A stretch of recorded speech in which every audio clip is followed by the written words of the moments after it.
Un buongiorno e un ben ritrovati cari telespettatori e telespettatrici, ben ritrovati con l'informazione regionale di Telefriuli. In Ucraina, per recuperare la fidanzata da Gorizia, Francesco Lipari, palermitano iscritto all'Università di Gorizia, ha viaggiato per centinaia di chilometri per recuperare la fidanzata ucraina. Un viaggio durato giorni, fermi al confine con la Romania, fino al confine con la Romania, riuscendo a tornare con tutta la famiglia nel capoluogo isontino. È partito da Gorizia in auto per andare ad aiutare la sua ragazza ucraina. Francesco Lipari, studente del corso di laurea in diplomazia e cooperazione internazionale dell'Università di Trieste, non ci ha pensato due volte prima di fare centinaia di chilometri fino alla frontiera tra Romania e Ucraina. Qui, dopo giorni di attesa, è finalmente riuscito a portare pochi giorni fa, in riva all'Isonzo, la sua dolce metà insieme alla sua famiglia al sicuro dalla guerra. Sono arrivato qualche giorno fa al confine romeno, adesso come vedete sono tornato qui a Gorizia. Il motivo per cui sono andato in Romania è stato per prendere la mia ragazza Ilona insieme a tutta la sua famiglia. È stato un viaggio lungo e poi siamo riusciti anche a riscordarle qui a Gorizia. Le quantità di macchine con la targa ucraina erano tantissime. Infatti adesso si parla di almeno 2,5 milioni di profughi qui in Europa.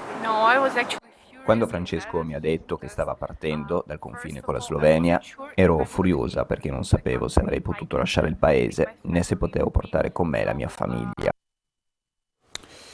L'associazione di volontariato Our Voice ha organizzato una manifestazione in piazza 20 settembre a Udine per sensibilizzare la cittadinanza rispetto alla situazione di guerra in Ucraina e al contributo che l'Italia sta portando al conflitto sia dal punto di vista finanziario che logistico. Una nuova guerra è alle porte dell'Europa in Ucraina. Dopo l'attacco militare ordinato da Putin, la situazione si sta aggravando ogni giorno di più, decine di morti innocenti, anche civili, centinaia di feriti e milioni di profughi, affermano gli organizzatori. Non possiamo restare in silenzio di fronte agli interessi di guerrafondai e imperialisti delle superpotenze, in gioco alla politica criminale russa e alle responsabilità in questo conflitto dell'Occidente, della NATO, di cui l'Italia è paese membro. E vedete le immagini che fanno riferimento alla manifestazione urgente, il cessate il fuoco immediato, il ritiro delle truppe russe dal territorio ucraino, la creazione e il mantenimento di corridoi umanitari e l'instaurazione di un dialogo diplomatico autentico non fatto a suon di bombe. La ditta Tonuti Tecniche Grafiche di Fagagna, forte di una storia decennale, leader a livello nazionale nella produzione di etichette, sta facendo i conti con l'aumento stellare, oltre il 150% delle bollette, essendo una ditta energivora e con l'approvvigionamento di materiale soprattutto di tipo adesivo. Ma come spiega l'amministratore delegato Maria Teresa Tonuti, sia dal punto di vista degli ordini che dal punto di vista occupazionale, 104 dipendenti, la struttura sta reggendo l'urto. Che cosa manca? Diamo qualche numero. Manca, diciamo che non manca, nel senso che sono la lentezza in cui arrivano le materie prime e il costo della gestione di uno stabilimento. Il nostro poi è fortemente energivoro perché le macchine, le attrezzature che abbiamo, le rotative e tutte le macchine che abbiamo per produrre sono macchine che richiedono dei consumi energetici e di metano molto alti. Ovviamente questi sono aumentati del 150%, cioè stiamo parlando di una cosa che non è assolutamente in un ordine di normalità o di potenzialità di poter essere recuperata anche con dei semplici, chiamiamoli semplici, aumenti riversati sul nostro cliente. Quindi sì, parliamo di cose veramente gravi. Qui si sta parlando di una situazione, di una criticità che ci porta a lavorare con visibilità cortissima. I vostri fornitori sono le cartiere anche? Sì, i nostri fornitori sono secondariamente, nel senso che noi ci riforniamo da produttori non di carta ma adesivizzatori. Riuscite a evadere gli ordini? Li evadiamo gli ordini, per ora fortunatamente siamo sempre riusciti, non ci siamo mai fermati. Chiaramente li vengono evasi con un ritardo anche importante, non eravamo abituati a queste tempistiche. Timori da parte dei cittadini per l'avvio del nuovo sistema di raccolta dei rifiuti a Pordenone, ma il sindaco Ciriani assicura migliore differenziazione e risparmi in bolletta. Una rivoluzione importante ma allo stesso tempo temuta. Il nuovo sistema della raccolta differenziata dei rifiuti, con i nuovi cassonetti che almeno nei quartieri verranno posizionati a partire da giugno e l'introduzione del prossimo anno della tariffa puntuale, preoccupa un po' i cittadini di Pordenone. Il cambio di passo però dovrebbe portare ad una maggiore qualità del rifiuto differenziato e al contempo generare dei risparmi nelle tasche dei contribuenti. L'obiettivo è quello di controllare la funzionalità di questo sistema, di andare incontro ai cittadini cercando di consentire loro di non avere disagi, anche un cambiamento di mentalità. Tutti i cambiamenti fanno paura, tutti i cambiamenti comportano qualche protesta, ma in realtà questo processo è un processo virtuoso perché consentirà di spendere di meno, consentirà di avere un rifiuto migliore, quindi anche una qualità ambientale migliore e quindi anche di abbassare quella che è la pressione nei confronti dei cittadini, che tra l'altro ho letto su qualche giornale dicono ma così non diminuiranno le tariffe. Beh, intanto il Pordenone ha una delle tariffe più basse d'Italia, le abbiamo sempre schiacciate ed è ai minimi. Con questo sistema potremo avere ulteriori economie. Il governatore del Friuli Venezia Giulia, Riccardi, ha autorizzato la realizzazione di un intervento in comune di Tolmezzo a salvaguardia della pubblica incolumità e del transito lungo la strada comunale Tolmezzo-Illeggio a seguito di uno smottamento che ha coinvolto la carreggiata stradale. Per la rimessa in sicurezza dell'arteria è stata prenotata la spesa di 100.000 euro. Il glaucoma, la malattia del nervo ottico che causa disabilità visiva e cecità, è in aumento tra i cittadini. Un camper a Pordenone offre gratuitamente la possibilità di sottoporsi a screening. Aumenta il numero delle persone affette da glaucoma, la malattia del nervo ottico che rappresenta la seconda causa di disabilità visiva e cecità in Italia.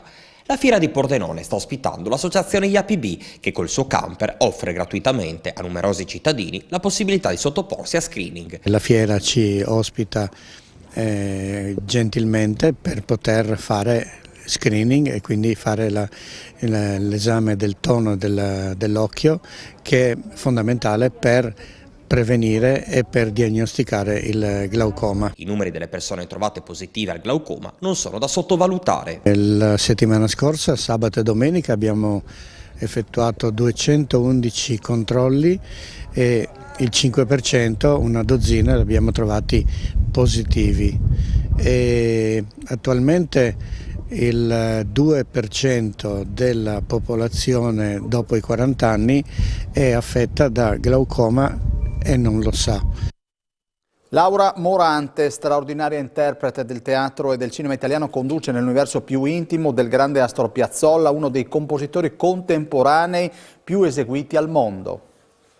Per la stagione musica, ideata e promossa da Euritmica, Cooperativa Bonaventura e Teatro Stabile di Innovazione del Friuli Venezia Giulia, con sostegno di Regione, Comune di Cervignano e Fondazione Friuli, il Teatro Pasolini, sempre di Cervignano, ha ospitato Memorie, appuntamento con Laura Morante, straordinaria interprete del teatro e cinema italiano, nei panni di un angelo a condurre il pubblico nell'universo più intimo di Astor Piazzolla, uno dei compositori fra i più seguiti al mondo, ritenuto fra i padri del tango argentino. Laura Morante Memorie è un concerto reading in cartellone alle battute finali della stagione 2021-2022 per ricordare il centenario della nascita di Astor Piazzolla e i 30 della sua scomparsa, con la pluripremiata attrice toscana accompagnata da Marco Fabbri al bandoneon, Massimo Repellini al violoncello e Stefano Giavazzi al pianoforte. L'Udinese ospita la Roma oggi alle 18. Sentiamo Cioffi. Sappiamo che la salita è molto lunga, che gli inseguitori sono vicini, come è vicino il traguardo, e quindi ci concentriamo sull'oggi. Ci aspettiamo, anzi scusami, di affrontare una grande squadra che ha le idee chiare, che ha un potenziale e che ha dei principi di gioco che vanno al di là del modulo. Una squadra ha un'identità quando i suoi principi sono gli stessi indipendentemente dal modulo. Sono 3 partite che non concedono gol, sono migliorati tantissimo nella fase di possesso, ovviamente a eccezione dell'ultima partita che non credo faccia testo, e si sono adattati e si stanno adattando all'inerzia delle partite. Il Pordenone ferma la serie di sconfitte consecutive, ma ancora una volta, nonostante una prestazione grintosa, non riesce ad arrivare alla vittoria. In vantaggio contro il Como, grazie ad una rete di Cambiaghi, la squadra di Tedino si è fatta riprendere nel finale. Noi su questa disattenzione abbiamo preso un bruttissimo gol. Sono cose che non accetto come allenatore, poi l'errore ci sta, però queste cose sono troppo evidenti, troppo importanti. La squadra ha fatto un primo tempo veramente ottimo, un secondo tempo, primo quarto d'ora di un po' di sofferenza, poi abbiamo giocato con Simone che è stato bravissimo perché ha avuto febbre, Torrasi infortunato, Lovisa fuori, Gavazzi fuori. Abbiamo finito la partita con dei giocatori con delle difficoltà evidenti dal punto di vista motorio, visto che Onisa è da tantissimo e non gioca per qualche piccolo intoppo. È normale che si abbia sofferto, è normale che nel secondo tempo dovevamo far meglio, su questo non c'è dubbio, però sono gli episodi che determinano. Abbiamo avuto 4-5 volte la possibilità di chiudere l'incontro, non siamo riusciti, e quando tu non riesci a far gol per chiudere la partita devi alzare ancora di più le antenne per non prendere gol. Questa sera alle 22 su Telefriuli in differita l'atto finale della Coppa Italia di Serie B di basket. Alle 16:30 palla 2 tra Web Gesteco Cividale e Rosetto. Giornata di finali per le friulane del basket impegnate nelle Final 8 di Coppa Italia a Roseto degli Abruzzi. La PU, che ieri pomeriggio al Palamaggetti ha superato in semifinale Ravenna, oggi se la vedrà con Cantù. E per la Serie B è finale di Coppa Italia per la UEB Gesteco Cividale, che ha superato per 58-71 la Juvi Cremona, e oggi alle 16:30 al Palamaggetti affronterà proprio Roseto. Le Eagles hanno bissato il successo del giorno prima nei quarti contro il San Miniato e si sono vendicate, sportivamente parlando, del KO maturato in campionato al Palaradi. La UEB Gesteco è rimasta sempre avanti in semifinale, dimostrandosi solida e difendendo forte di squadra. Nel primo tempo è Gabriele Miani a fare il diavolo a 14 punti per il Codroipese e si va a riposo con Cividale sul più 5. La spallata decisiva arriva nel terzo quarto con 5 punti di fila di Capitan Chiera e un più 10, e poi si accende anche Battistini. Cremona prova di farsi sotto, ma il jump dal mezzo angolo di Paesano sulla sirena sancisce il più 10 friulano a 10 minuti dal gong. Rota allarga la forbice a un più 14 massimo vantaggio e poi ci pensa Battistini a ribadirlo. Arriva quindi la terza finale per la neonata UEB dopo quelle di playoff e di Supercoppa nel 2021.